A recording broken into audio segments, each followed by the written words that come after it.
David Benavidez knocks out Demetrius Boo Boo Andrade, or Andrade, or however you pronounce it. You guys get what I'm saying.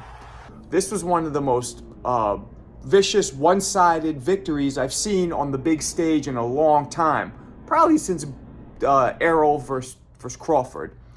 The fight started out as a lot of people predicted, and has been the pattern in Benavidez's previous fights. He was being boxed, I would say the first 2 to 3 rounds. You could argue that it was 3-0 for Boo Boo, maybe giving Benavidez 1 round there, but arguably 3-0. Benavidez was feeling him out, was walking him down, and Andrade had decent success, circling, boxing, landing his straight shots and hitting him with that awkward southpaw style. However, in the 4th round, everything changed. Right off the jump, he looked a little gassed. Demetrius looked gassed. He had less strength in his legs. He was breathing harder. His body language seemed like he was more worn down. That's likely from the body shots that Benavidez started landing, just like he did against Plant. He said that when he hit Plant, a body shot made Plant go like, ugh, and he knew he had him. Same thing.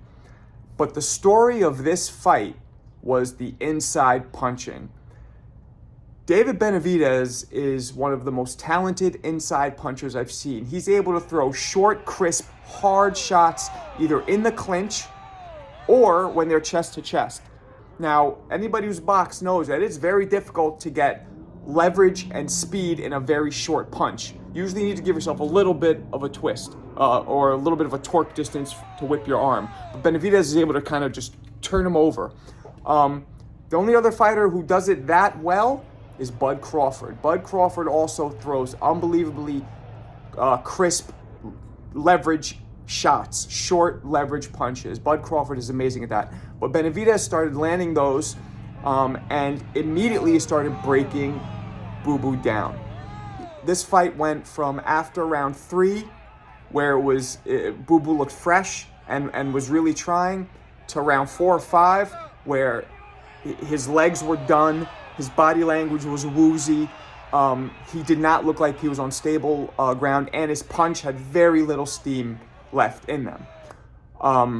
And Benavidez kept chopping down. You know, not only was Benavidez controlling the inside with the short, crisp inside punches, but he was landing that lead straight right hand at will. Now, everybody knows a lead straight right, or a straight right in general, is kryptonite for a southpaw.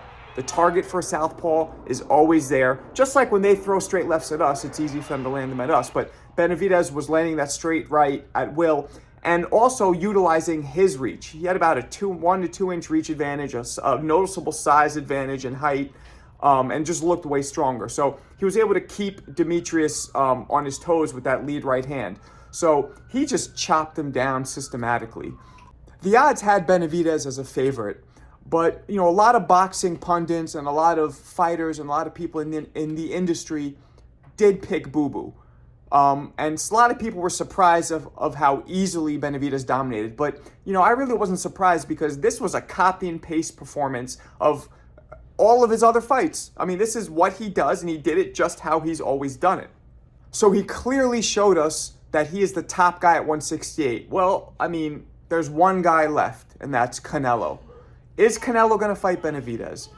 We don't know. I mean, so far there's been no luck in that department. This performance might demand Canelo to give him a shot. But at the same time, Canelo's made it obvious that he's just, like Bud Crawford, he's chasing big money and legacy fights, and he just might not do it at this point. I don't see anybody beating Benavidez at 68. I think he walks through everybody. Now, at 175, there I'm not so sure. You have Dimitri Bivol, you have Artur Beterbiev. Those two guys are powerhouses. That's very likely going to be Benavidez's next move up. I mean, Benavidez clearly looked drawn and thin for his last 2 fights, so it indicates to me that he's ready to go up soon, and he's also mentioned that. I still would have to lean towards Beterbiev, towards Benavidez to beat Bivol and Beterbiev. Beterbiev, to me, I think might give him a slightly harder, has a slightly better chance at winning because he's a harder puncher. Bivol, I think, doesn't hit hard enough, and Benavidez will walk him down. But we don't know yet because we haven't seen Benavidez fight a true 175-pounder. So the question I ask you guys, can Benavidez beat Canelo? And do you think Benavidez beats Bivol or Beterbiev? Tell me in the comments.